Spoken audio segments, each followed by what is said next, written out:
Kumusta? Minsan ba nakakita na kayo ng isang propetikong chart na parang ganito? Yung sa unang tingin, mukha siyang, ano ba to? Mapa ng ibang mundo? Ang gulo, ang daming simbolo. Pero relax lang. Ngayon ang gagawin natin, sabay-sabay nating hihimayin itong mapa ng himaharap. At sisiguraduhin kong sa dulo nito, lahat tayo gets na natin ang bawat detalye. Game? Simulan na natin!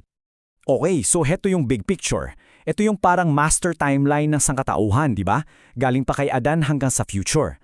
Pero para sa usapan natin ngayon, mag-focus tayo sa dalawang super importanteng bahagi. Itong panahon ng puwang na kung saan daw tayo ngayon at itong paparating na huling 7 taon. Yan, dyan ang ikot ang kwento natin. So, para di tayo maligaw sa paglalakbay na to, heto yung magiging guide natin. Uunahin natin kung nasaan tayo na yon, tapos sisilipin natin yung simula ng huling 7 taon, dadaan tayo sa mga paghatol, titingnan natin yung pagbabalik, at syempre, tatapusin natin sa ipinanakong 1,000 taong kaharian at yung bagong langit. Ready na? Okay, first stop.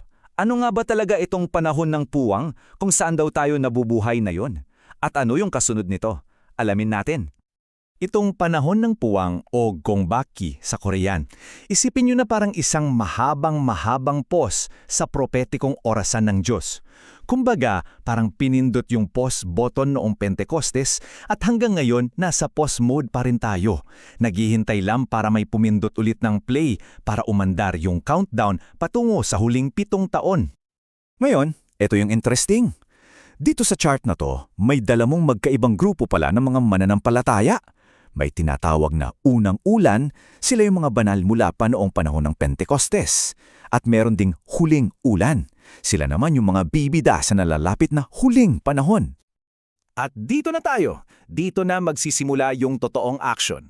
Lilipat na tayo mula sa kasalukuyang puwang patungo sa simula ng pinakaabangan wakas ng panahon. So, kung nakapos tayo ngayon, ano yung magpipindot ng play button? Ayon sa timeline na to, malinaw ang sagot. Yung pag-angat sa kapangyarihan ng isang entity na tinatawag na halimaw. Kapag siya na ang namuno, yun na yung hudyat. Nagsimula na ang final countdown. At sa entablado nitong 7 taon, may 3 pangunahing grupo na kailangan nating tandaan. Yung 144,000 na may selyo ng proteksyon. Yung 2 saksi na may pambihirang kapangyarihan. At yung napakaraming martir na mag-aalay ng kanilang buhay para sa kanilang pananampalataya. So ano ang mangyayari sa loob ng 7 taon na yan? Well, dito napapasok yung mga kaganapan na parang galing sa isang epic movie, ang sunod-sunod na paghatol ng 7 trompeta. Pero hindi to sabay-sabay ha, isa-isa yan, parang hagdanan na paakyat o mas tamang sabihin, pababa sa papalalang krisis. Sa bawat pag-ihip ng trompeta, mula 1 hanggang 6, lalong tumitindi yung mga sakuna na bumabagsak sa mundo. At para lang magka-ideya tayo kung gaano katindi to, pagdating daw ng 6 na trompeta, 1/4, 1/3 ng buong populasyon ng mundo ang mamamatay. Isipin nyo yan, napakalaking bilang yan. Ang tanong, bakit kailangan ng ganito katinding paghahatol? Ito yung nakakagulat na sagot mula misma sa aklat ng pahayag. Tila ba may kinalaman nito sa sigaw ng mga martir na humihingi ng katarungan? At ang sagot sa kanila? Maghintay muna. Parang may itinakdang bilang, isang divine quota ng mga martir na kailangang makumpleto bago ibuhos ang huling paghuhukom. At ngayon, dumating na tayo sa climax ng buong propesya, ang pagbabalik ni Kristo. Pero teka lang, ayon sa mapang ito, hindi pala ito isang biglaang pangyayari.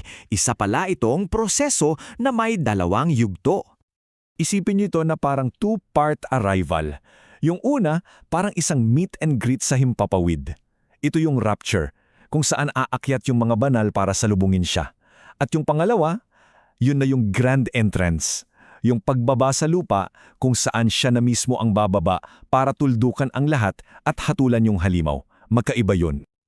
At para di natin isipin na haka-haka lang yan, heto yung batayan mula sa banal na kasulatan para doon sa unang yugto. Malinaw na sinasabi dito, sasalubungin ang Panginoon sa himpapawid. Hiwalay pa yan sa literal niyang pagtapak pabalik sa lupa. Okay, so pagkatapos ng lahat ng gulo, paghatol at digmaan, ano na ang susunod? Dito na tayo pumunta sa resolusyon, yung happily ever after ng buong timeline. At ito yun, ang 1,000 taong paghahari. Kung yung buong kasaysayan ng tao ay parang isang linggo ng pagtatrabaho, ito yung ikapitong araw, ang Sabbath ng mundo. 1,000 taon ng kapayapaan sa ilalim ng kanyang pamumuno, habang si Satanas, yun, nakakadena at walang magawa. Pero akala nyo tapos na. Meron pa pala. Hindi pa pala yun yung grand finale. Pagkatapos ng 1,000 taon, darating yung pinaka-ultimate na reset ng buong universe, ang paglikha ng isang bago at perpektong langit at lupa.